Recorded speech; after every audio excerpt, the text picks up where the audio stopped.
Welcome to Ready, Set, Question. My name is Willie, and I am dedicated to helping you build a reasonable worldview, one question at a time.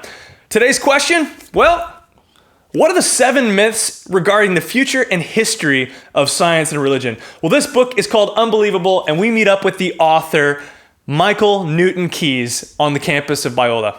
Check out our interview. You have a PhD in the history of science. Mm-hmm. Wow.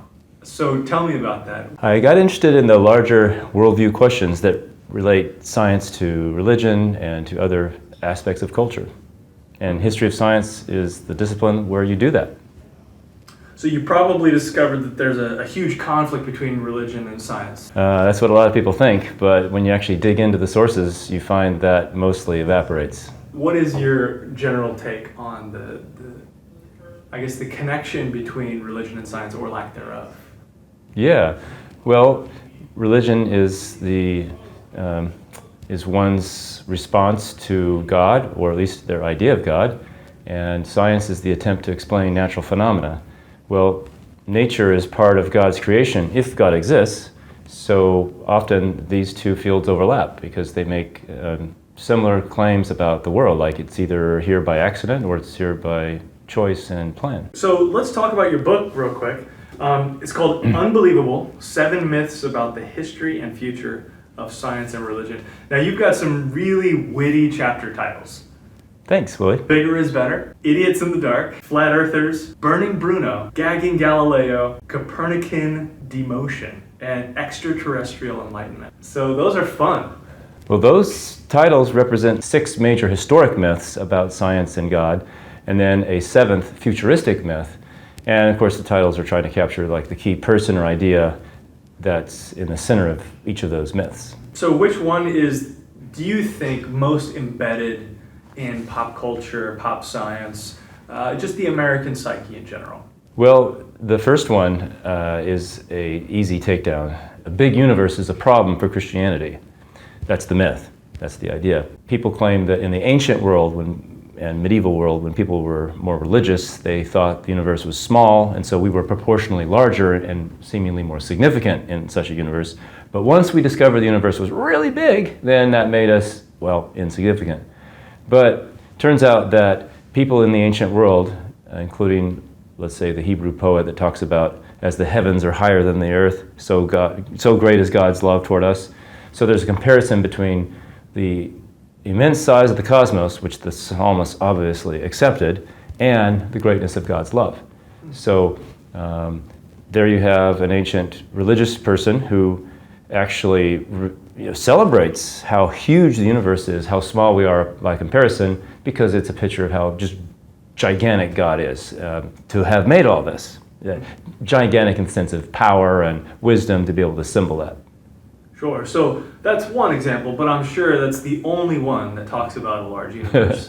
Many others in my book, but I also discuss kind of the contemporary discussion of, okay, so regardless of the history, we know the universe is really, really big, and still a lot of people think that that means we're insignificant.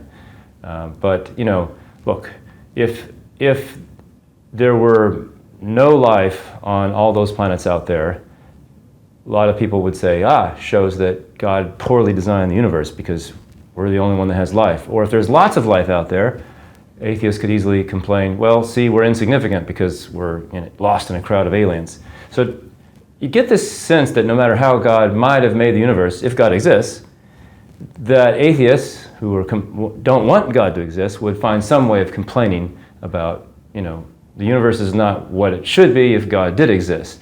But it turns out that when you look at all the options, and there's always a complaint you can make, you find out this is game rigging, not truth seeking. So no matter what the evidence says, they'll claim it on both sides. Yeah, heads I win, tails you lose. Right. Did you ever play that when you were a kid, Willie? I did. I had an older brother who would do that all the time. Hey, do you want to play heads or tails? Oh, man. Or the best one was, do you want to play 52 card pickup? Yeah. Round 'em up, cowboy. All right, so what about the church in medieval times, right? Weren't they pretty anti-science? Weren't they trying to shut down the true scientists of the day? A lot of people think so, and one of the key claims of this is that people in the Middle Ages thought the earth was flat because the church held back science and didn't want people to know, things about the world like that some might think is inconsistent with the Bible, but the Bible actually just describes the world as it appears to us, and so it talks about the extremes of the earth as being like corners, but really doesn't say anything about the earth's shape. But it turns out that people in the Middle Ages who were university educated, which was hundreds and hundreds of thousands of people, the most really amazing, one of the most amazing inventions of the Middle Ages was the university. And they taught students how to argue from observations to the conclusion that the earth is spherical, round. So what you're saying is that the Middle Ages, which most people believe is synonymous with the Dark Ages, correct? It's the same period of time. Yeah. So you're trying to tell me that the universities produced thousands, if not hundreds of thousands of students during what we think of as the Dark Ages? Right, yeah. And so this was the first time in the history of the world where such huge numbers of people were educated, and about a third of the curriculum was science and math, even higher than the normal kind of non-science major today, to get that much. Everybody got that, regardless of what they were going to go study after that. So yeah, so that for a culture to be so permeated with such a high degree of science education is really amazing. And we're talking Europe in general, so many specific countries, English, German, of course Germany was a whole bunch of countries, but the common language was Latin, kind of like English is the universal language of education today. So let me clear this up.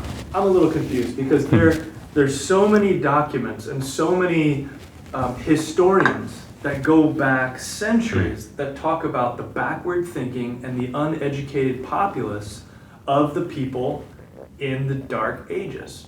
So why is there a dichotomy with what you're saying and with what I know is absolutely true? Yeah, actually, the historians don't say that. It's the scientists who don't know the history that will typically say that, or people in other disciplines maybe thinking about the history of their own discipline, but they're not professional historians. And they usually make those kinds of claims. But professional historians who know the Middle Ages don't make those claims because they know it's not true. And I'm including even my secular colleagues who aren't personally religious, but yeah, history is what it is. So what you're saying is the Dark Ages are a myth and we should start calling them the Middle Ages? Yeah, the Dark Ages never happened. The Middle Ages did. That is, they're middle between ancient and modern. So what about Galileo? That's the big one, right?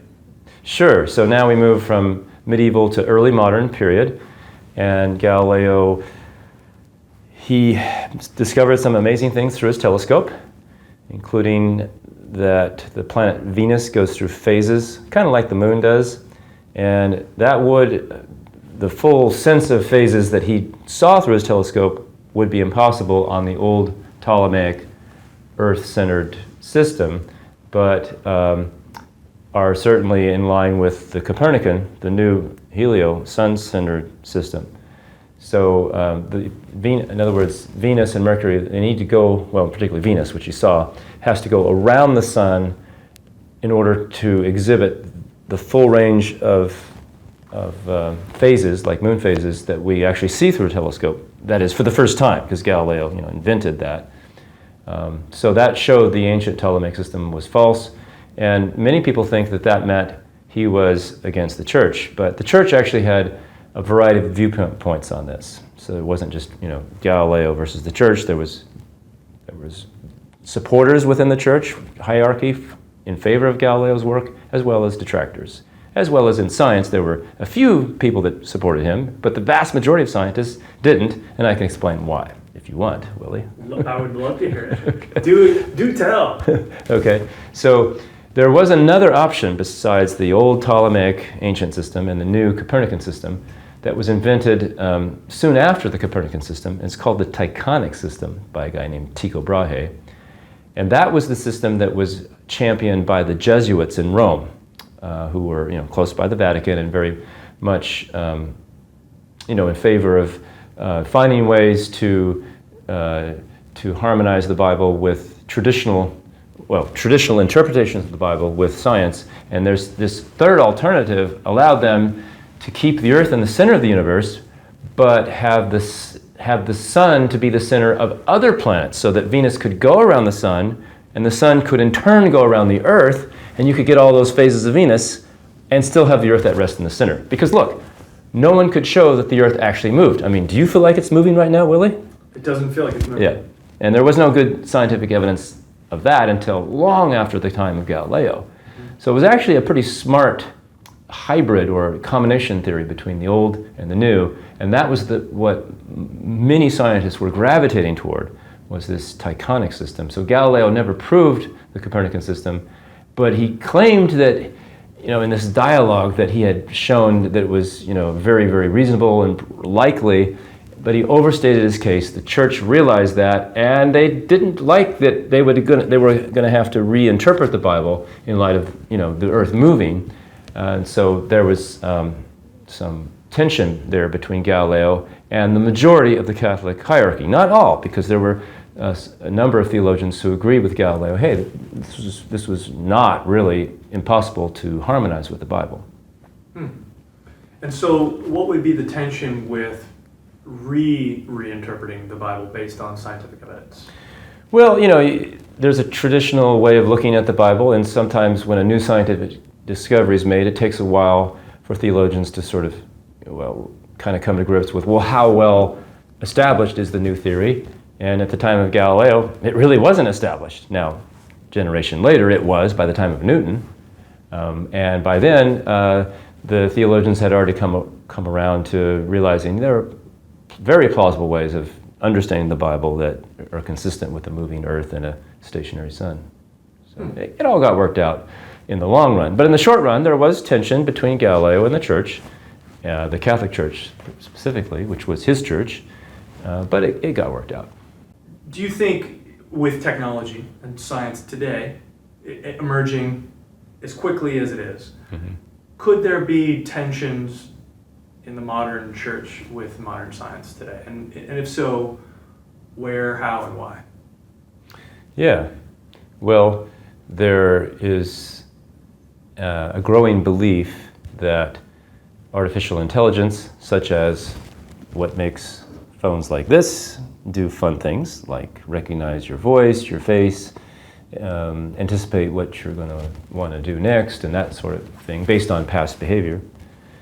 Machines are very good at recognizing patterns and doing it quickly because of processing power. But there's a growing expectation among many secular people that this artificial intelligence will one day become conscious and will have a new creature that would be super intelligent. Well, the reason why these materialists think that is because they think it's already happened once. Because, hey, we're here, right? And we're conscious and intelligent to some degree. So if an unguided material process did that once, well, maybe humans could sort of jumpstart a second sort of creation of consciousness through hardware instead of wet meatware. So that's created some tension, and I think for good reasons, because some secularists, or actually a growing number, are looking to kind of a future salvation through superintelligence, either created here on Earth or by extraterrestrials using similar machine learning that would solve our problems and allow us to have a new kind of a hope of our own souls our own minds or brains being uploaded to a computer today in some future day and being sort of conditionally immortal, kind of having so this is a secular salvation story and a secular immortality that's offered, and I actually think although it sounds scientific to some degree, it isn't. What about the extraterrestrial enlightenment? Does that have to do with what you just spoke about, or? Yeah, that's related because although some AI researchers they project into the future, hoping for this, coming singularity, as they call it. This, when when machine learning surpasses human learning. Those who do astrobiology, which is the study of the search for life or calculating the probability of life maybe being out there, alien life, they're thinking, look, if there were to be any kind of contact with such creatures, they would likely come probably as post-biological life rather than biological life in order to be able to make the journey, given the vast distances of space to even possibly habitable planets and all the radiation and stuff that happens out there that you would be exposed to. So if machines could become alive, if you will, or conscious, and could be given sort of a prime directive to go out there and search new life and maybe find us, then many people think that this would bring a new kind of spirituality to Earth, because we would be united with, galactic level spirituality and, oneness with, higher forms of learning and knowing that would get rid of the old idea of God that's, very specific to Earth, particularly Christianity, with the idea of God becoming human flesh as Jesus Christ. So this expectation, again, sounds scientific on many different levels, but I can explain a little why I think it's very, very unlikely that we would ever have contact with such aliens. If you're curious, Willie. Yeah. Does it have to do with the Fermi Paradox? Well, the Fermi Paradox is yeah, it does. It's this, well, hey, if there's lots of aliens out there, where is everybody? They haven't phoned us yet, right? And there's all kinds. I've read a number of books on this, but one of them, goes through all the different possibilities. And his basic solution is they likely don't exist, or they're not within a reasonable distance from us that they would ever contact us. Yeah, I think the reason why in my book, I focus, Willie, not so much on whether ET exists or not, because really no one knows, but whether contact is likely or not. So that means they would have to be, first of all, exist, and they'd have to be able to make the distance to Earth. And given just how vast the universe is and how unlikely even a habitable planet is in our immediate vicinity of space, if you kind of draw a sphere around Earth, well, the speed of light is the absolute maximum you can make an ordinary object travel, like a spaceship. So the likelihood of having contact, of them coming here and having a conversation with us and enlightening us of higher forms of learning, if that's the case, is actually very, very small.